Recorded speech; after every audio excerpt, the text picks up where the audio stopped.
So we're here working on a 2005 Chevy Silverado 2500 HD, just with the gas motor.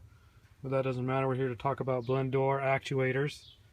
If you have a problem where one side changes temperature with your temperature controls when you go hot and cold on the driver's side, if the driver's side goes hot and cold, but in my case I had a problem where the passenger side would just stay hot the whole time, no matter how you move the control up and down. It would always come hot out of the ducts here. If you have the opposite problem where the passenger is fine and you can control the temperature over there, but the driver's side is hot and cold, the actuator for that is right here. You can see the connector that goes in. The actuator's right here, just held on by two little bolts right there. This connector just comes out pretty easily and you can take that out. You can test your actuator. If you look right in there, you can see the metal shaft going up to control the blend door, and as you move your temperature up and down, you should see that rotate. And if you don't, then you have a problem there, or I guess you could have a problem with the wiring harness. Up here, the passenger one is a little harder to get to. The driver one down there just takes a couple seconds. But there is an easy way to do the same thing on the passenger door. If you undo the dash, then pull this just to the left, you can see the glove box pretty much falls down all the way. And then if you look up here, you can see the actuator right here. This is the actuator for the passenger side. And if you come over here, look through that hole, you can see that metal shaft. So as you move the actuator up and down, you should see that rotate as well. And if you don't, then you can go through the process of taking your dash apart and changing that actuator. There's a third actuator that I found. It's just right here, underneath all this stuff right here.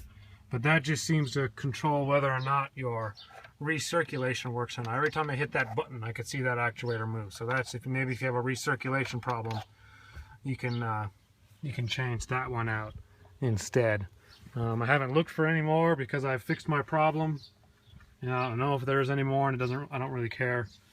But anyways, in order to get to it, you got to take your bezel off here, which I normally just kind of grab right here. There's a nice little spot you can grab, and you can start prying it around all around the outside. Then it comes down, pull the wheel down, pull this down all the way, and that slides out. And then there's a couple of bolts, like you can see. There's a bolt here. There's one over on the other side that need to be taken out. There may be another one, I don't really recall, but it all slides out.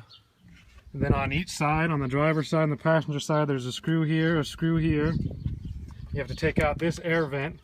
You can just use like a knife or a flat blade and just kind of pry out, and it just comes out. There's no screws or anything. You just put the knife in the side, kind of pry it out, kind of pry it out, kind of pry it out, and then it'll come out, and there's a screw there. Same process over here. There's a screw here. And then those come out, and then once you do all of those, you do these two screws on the other side, the other two screws on the other side, these panels got to come off too, and they just pop out. I just have to grab it, and you pull in towards the inside of the vehicle, and they should pop right out. Mine has the Bose system, so it had a little tweeter. So I had to disconnect the tweeter, and then that came out. Then after that, I think that's all the screws and all the bolts and everything. Then after that, once you get all that done, the other thing you got to take off is this, the handle that goes right here. And if you look inside, once you get the dash fence out, there's a white button right here, and it just pushes in, and you'll be able to take it out from this side. Same thing over here. I don't know if you'll be able to see it, but see, yeah, you can see the little corner of the white button right there. You just push it in, the handle comes right out. Then after that, what you're going to see, then after that, the front part should be able to come up pretty easily.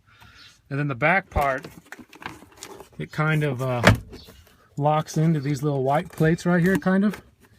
And if you just kind of get your fingers from the side, and you just kind of slide it forward, it unlocks it. It kind of releases those plastic clips that keep it tucked down. So you just pull it kind of from the front, and it'll slide out, and it kind of slides out like this. So it's going to come out like that. And what you're going to see here is, you're not going to see what I've got here because I've taken it apart already.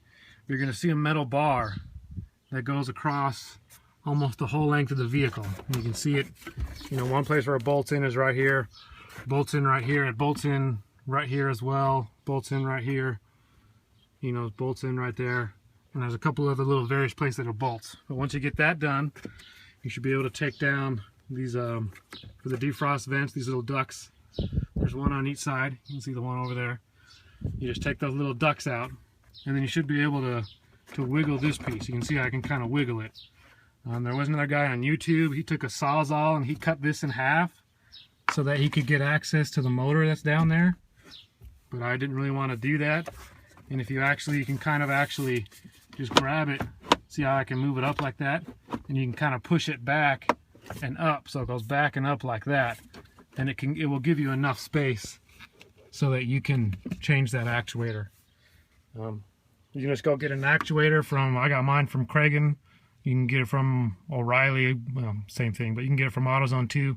It's part number 604-121, just a Dorman part.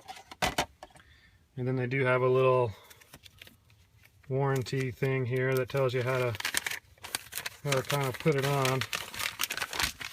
You know, it just says warning, avoid damage, make sure that it's all off before you turn it on, and you know, make sure that it turns right. Once you get it on there, you'll notice your actuator. This is my old one, but this big dash right here is for the center position. This right dash is for either full cold or full hot, and this one's for the other side. And it should always, you know, as you turn, it should turn between those two marks, these two small marks. It shouldn't really go past those marks.